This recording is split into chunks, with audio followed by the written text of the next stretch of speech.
एक सुबह 6 बजे पश्चिम बंगाल के एक गांव में 19 साल का लड़का अपने गोदाम में तेज म्यूजिक के बीच लकड़ी काट रहा है। उसकी माँ बार बार उसे खाने के लिए बुलाती है, लेकिन वो गुस्से में माँ को डांट देता है। और कुछ ही घंटों में उसने 5 ताबूत तैयार किए, जिनमें उसने अपने पूरे परिवार को जिंदा दफनाने की खौफनाक साजिश रची। 4 लोग मारे गए, लेकिन उसका बड़ा भाई किसी तरह वहां से बच निकला और उसने पुलिस को सारी कहानी बता दी। आखिर इस लड़के के दिमाग में ऐसा क्या चल रहा था कि उसने अपने ही माँ बाप, दादी और बहन को बड़ी ही बेरहमी के साथ मार डाला।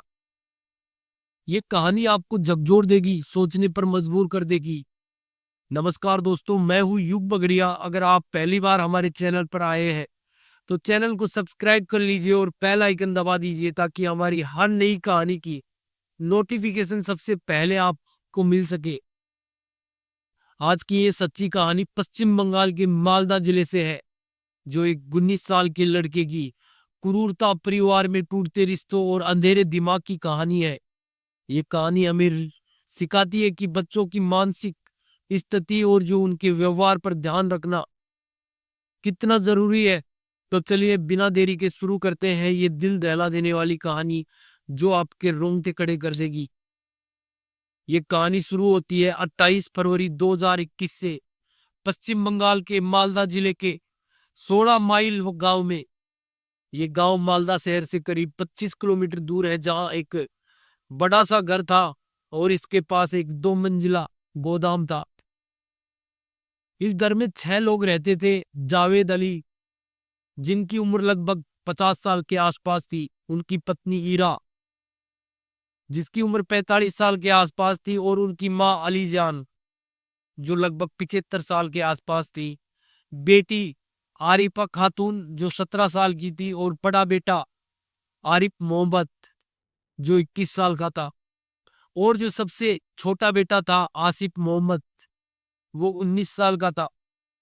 जावेद अली काफी मेहनती इंसान थे, जो खेती और छोटा मोटा व्यापार करके परिवार को चलाते थे। ईरा, जो उनकी पत्नी थी, वो घर संभालती थी और बच्चों को अच्छे संस्कार देने की कोशिश करती थी। अली जान, जो परिवार की सबसे बुजुर्ग महिला थी, हमेशा बच्चों को प्यार देती थी। आरिफा एक होनहार लड़की थी, जो पढ़ाई में काफी अच्छी थी और जिसकी शादी के लिए जावेद ने 1 लाख रुपए जोड़े थे। आरिफ, बड़ा बेटा, काफी जिम्मेदार था और परिवार की मदद करता था, लेकिन जो आसिफ सबसे छोटा बेटा, कुछ अलग ही था। आसिफ का स्वभाव बचपन से ही चिड़चिड़ा था। वो अक्सर अकेला रहता था, अपने गोदाम में घंटों बिताता और जो तेज म्यूजिक सुनता। उसने हाई स्कूल के बाद एक टेक्निकल कोर्स किया था और दावा करता था कि उसे नासा में एक प्रोजेक्ट मिला है। वो अपने परिवार से कहता कि अगर उसे 23 लाख रुपए मिले तो वो दुनिया में नाम करवाएगा। जावेद ने, जो उसकी जिद के आगे झुकते हुए, अपनी जमीन बेच दी और 23 लाख रुपए उसे दिए। लेकिन आसिफ का जो दावा झूठा था। वो पैसे गैजेट्स, लैपटॉप और जो अपनी सनक पर खर्च करता करता रहा। उसने गोदाम भी अपने नाम करवा लिया और दिन रात वहां अजीबोगरीब प्रोजेक्ट्स पर काम करता। 28 फरवरी 2021 की सुबह 6 बजे आसिफ अपने गोदाम में था। तेज म्यूजिक बज रहा था और वो जो लकड़ी काट रहा था। उसकी माँ ईरा ने कई बार उसको आवाज लगाई, आसिफ खाना तैयार है, आ जाओ। लेकिन आसिफ ने गुस्से में कहा, मुझे काम करने दो, डिस्टर्ब मत करो। जब मैं प्रोजेक्ट पर काम कर रहा हूं तो मुझे टोको मत। ईरा ने कहा, बेटा सुबह सुबह इतना तेज म्यूजिक और जो लकड़ी काटने की क्या जरूरत है। लेकिन आसिफ ने माँ को डांट कर चुप करा दिया और कहा, यहां से चली जाओ और किसी को मेरे पास मत भेजना। ईरा उदास मन से वहां से चली जाती है, लेकिन उन्हें क्या पता था कि जो आसिफ जो लकड़ियां काट रहा था, वो 5 ताबूत बना रहा था। उसने बाजार से लकड़ियां और पॉलीथीन खरीदे थे और जो ताबूतों को इस तरह डिजाइन किया कि उनमें पानी भरा जा सके। उसका मकसद था अपने पूरे परिवार को खत्म करना। दोपहर 12 बजे ईरा ने फिर आवाज दी, कि खाना तैयार है, पूरा परिवार डाइनिंग टेबल पर जमा है। आसिफ ने फ्रिज से जो जूस की बोतल निकाली और उसमें 20 की नींद गोलियां मिला दी। ये गोलियां उसने अपने पिता जावेद की मदद से ही पहले खरीदी थी, क्योंकि वो जो अक्सर उसे नींद नहीं आती थी। नींद न आने की शिकायत के कारण पिता ने ही उसे नींद की गोलियां दिलवाई थी। 20 गोलियों को उसने जूस में जो मिलाकर उसे हिलाकर फ्रिज में रख दिया और कहा, खाना खाने के बाद सभी इसे पी लेना। खाना खाने के बाद आसिफ ने अपने बड़े भाई आरिफ से कहा, जूस निकालो, लेकिन मेरा कम डालना, मैंने पहले ही पी लिया है। आरिफ ने 6 गिलासों में जो जूस डाला और आरिफ का गिलास जानबूझकर कम भरा। सबने जूस पी लिया और जो आसिफ गोदाम में चला गया, जहां वो हेडफोन लगाकर फिर से इंग्लिश मूवी देखने लगा। कुछ देर बाद जब वो वापस आया तो उसने देखा कि उसका जो पूरा परिवार, माँ, पिता, दादी, बहन और जो भाई है, सभी के सभी बेहोश पड़े थे। उनके मुंह से झाग निकल रहा था और वो विरोध करने की स्थिति में नहीं थे। आसिफ ने अपनी साजिश को अंजाम देना शुरू किया। उसने एक एक करके अपने परिवार वालों को गोदाम में ले जाना शुरू किया। सबसे पहले उसने अपने पिता जावेद को घसीटा। उसने उनके हाथ पैर और जो मुंह पर टेप बांधा, उन्हें ताबूत में डाला, ढक्कन बंद कर दिया और जो पानी से उसे भर दिया। फिर उसने अपनी माँ ईरा को उसी तरह ताबूत में बंद किया। उसने माँ से कहा, अब तुम अब्बू के पास ही रहोगी।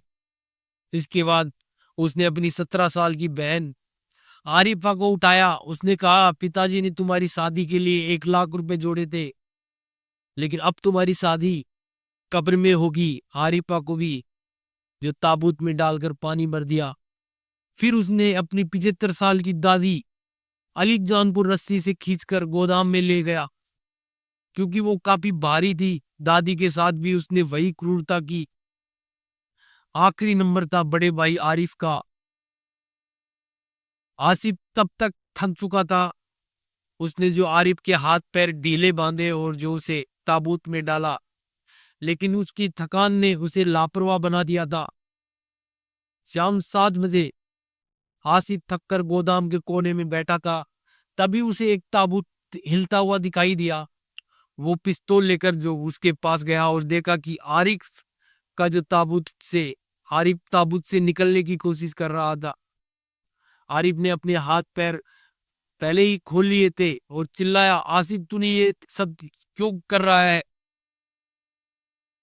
आसिफ ने गुस्से में जवाब दिया, तुम सब मेरे सपनों का मजाक उड़ाते हो, तुमने मुझे कभी समझा ही नहीं। आसिफ ने आरिफ को धमकाया कि उसने उसकी गर्लफ्रेंड सुल्तान के साथ जो आपत्तिजनक वीडियो बनाया है। उसने कहा, अगर तुमने कुछ किया तो ये वीडियो वायरल कर दूंगा और तुम्हें कहीं मुंह दिखाने लायक नहीं छोड़ूंगा। डर के मारे आरिफ चुप हो गया। आसिफ ने उसे 500 रुपए दिए और कहा कि यहां से भाग जा, वरना जान से मार दूंगा। रात 9 बजे तक आरिफ कोलकाता भाग गया।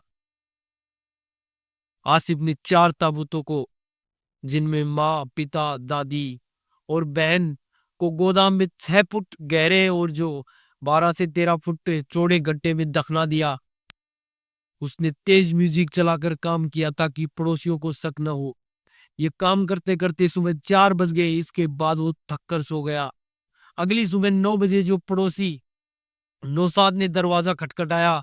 आसिफ ने कहा, सब अमेरिका चले गए, मुझे डिस्टर्ब मत करो। उसने ये जो झूठ फैलाया कि उसका परिवार अमेरिका चला गया। अगले 3 महीनों तक वो अकेले घर में रहा, होटल से खाना मंगवाता और किसी से बात नहीं करता। इस बीच आरिफ झारखंड में जो अपने मामा शीश मोहम्मद के पास पहुंच गया। वो डरा हुआ और काफी चुपचाप रहता था। 17 दिन बाद जब मामा ने बार बार पूछा कि परिवार कहाँ है, तो आरिफ टूट गया और उसने बताया कि जो 28 फरवरी 2021 को आसिफ ने सबकी हत्या कर दी। उसने ताबूतों में जो लाशें देखी थी। 19 जून 2021 की रात शीश मोहम्मद जो कलियाचक थाने गए और सारी वारदात बताई, जिसके बाद पुलिस तुरंत जो एक्शन में आई और मौके पर पहुंची। पुलिस ने जो 16 माइल के घर को घेर लिया और आसिफ को हिरासत में लिया। और जब उससे पूछताछ की गई तो उसने पहले झूठ बोला, लेकिन पुलिस ने जब थोड़ी शक्ति दिखाई तो उसने कबूल किया कि उसने उन सभी को मार कर जो लाशें गोदाम में दफनाई हैं। पुलिस ने गट्टो खोदकर 6 फुट गहरे गड्ढे से 4 कंकाल बरामद किए। डीएनए टेस्ट से पुष्टि हुई कि ये जो जावेद, ईरा, अली जान और जो आरिफा की लाशें थी। 26 अगस्त 2021 को मालदा सेशन कोर्ट में चार्जशीट दाखिल हुई। आसिफ ने कबूल किया कि जो उसने इंग्लिश फिल्मों से प्रेरित होकर ये सारी हत्याओं की साजिश की। उसने बताया कि परिवार उसकी जिद और जो सपनों का मजाक उड़ाता था, जिससे वो गुस्से में रहता था। उसने पिता से 23 लाख रुपए और गोदाम अपने नाम करवाया, लेकिन परिवार की जो डांट फटकार से वो तंग आ चुका था और 16 मई 2025 को आसिफ को दोषी करार दिया गया। 17 मई 2025 को जज यूसुफ बनर्जी ने उसे फांसी की सजा सुनाई, जिसमें कहा गया कि इसे तब तक फंदे पर लटकाया जाए जब तक इसके प्राण न निकल जाए। फिलहाल आसिफ मालदा जेल में है और उसका जो केस हाई कोर्ट में लंबित है। सुप्रीम कोर्ट और राष्ट्रपति के पास जाने में शायद सालों लग जाए, जैसा कि भारत की न्याय प्रणाली में अक्सर होता है। इस घटना ने पूरे मालदा में हड़कंप मचा दिया। लोग हैरान थे कि एक 19 साल का लड़का इतना क्रूर कैसे हो सकता है। आसिफ की कहानी हमें बताती है कि बच्चों की जिद, उनके गलत प्रभाव और जो परिवार में संवाद की कमी कितनी खतरनाक हो सकती है। अगर जावेद और ईरा ने आसिफ के व्यवहार पर पहले ही ध्यान दिया होता तो शायद यह हादसा टल सकता था। दोस्तों, इस कहानी को सुनाने का मकसद किसी को डराना या परेशान करना नहीं। हमारा उद्देश्य आपको जागरूक करना है। बच्चों के व्यवहार पर नजर रखे, उनकी जिद को समझे, लेकिन उसे हद से ज्यादा बढ़ावा न दे। हिंसक फिल्मों, गलत दोस्तों या सोशल मीडिया के प्रभाव से बच्चों को बचाएं। परिवार में खुलकर बातचीत करें ताकि बच्चे अपनी भावनाएं शेयर कर सकें।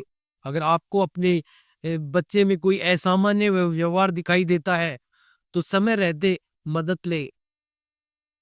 अपनी राय कमेंट बॉक्स में जरूर लिखें ताकि हम जान सके कि आपको ये कहानी कैसी लगी। दोस्तों, अगर आपको हमारी कहानी पसंद आई तो चैनल को सब्सक्राइब करना न भूलें और जो बेल आइकन दबा दें ताकि हमारी हर नई वीडियो की नोटिफिकेशन सबसे पहले आप तक पहुंच सके। जय हिंद, जय भारत।